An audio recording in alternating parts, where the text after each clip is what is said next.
मुझसे अक्सर लोग इनबॉक्स में सवाल करते हैं कि आपने अपने नाम के साथ खग्गा क्यों लिखा हुआ है, बल्कि अक्सर को तो प्रोनाउंस करना भी नहीं आता, वो खागा कह रहे होते हैं। तो इट्स खग्गा, इट्स नॉट खागा।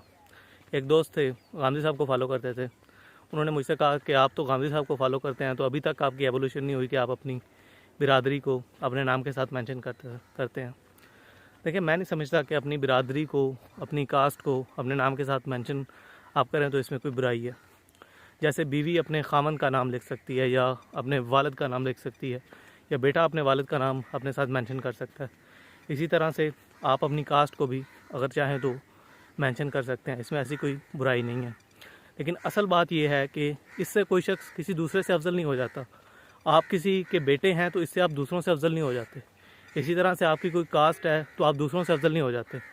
वैसे आप एक आइडेंटिटी के तौर पर इसको रखें तो उसमें कोई मसला नहीं है, लेकिन ज़ात की बुनियाद पर आप किसी दूसरे से अफजल नहीं हो जाते। सैयद और खोजे खुदा की नज़र में बराबर हैं। खुदा की नज़र में बेहतर वही है जो कि ज़्यादा परहेज़गार है।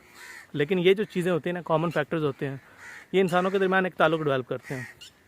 मिसाल के तौर पर इस दुनिया में 7-8 अरब लोग हैं, लेकिन जो लोग मेरे करीबी हैं, जो लोग मेरी फैमिली के हैं, वो मेरे ज़्यादा करीबी होंगे एज़ कम्पेयर टू के जिनको मैं जानता ही नहीं या जो दूसरे लोग हैं। फिर दूसरा आ जाता है रीजन, जो मेरे आस पड़ोस रहते हैं। जाहिर सी बात है मेरा उनसे ज़्यादा ताल्लुक़ होगा, ज़्यादा करीबी ताल्लुक़ होगा एज़ कम्पेयर टू के जो लोग दूर रहते हैं।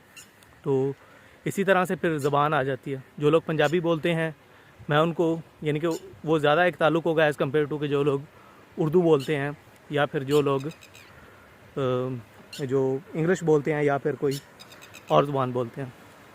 तो इसी तरह से ये जितने भी फैक्टर्स होते हैं, इसी तरह से वतन भी आ जाता है। जो अपने वतन के लोग होते हैं उनसे आप इंसान को एक ज़्यादा प्यार होता है। तो ये सारे फैक्टर्स होते हैं जो कि इंसान का एक ताल्लुक़ डेवलप करते हैं। कुरान में भी ये बात बयान हुई है कि हमने तुम्हें कबाइल में तकसीम किया ताकि तुम एक दूसरे को पहचानो, यानी कि एक तुम्हारी आइडेंटिटी है, इससे ज़्यादा कुछ नहीं है। तो इसको इस जगह पे रखा जाए तो इसमें कोई मसला नहीं है, लेकिन इसकी बुनियाद पर कोई शख्स किसी दूसरे से अफजल नहीं होता।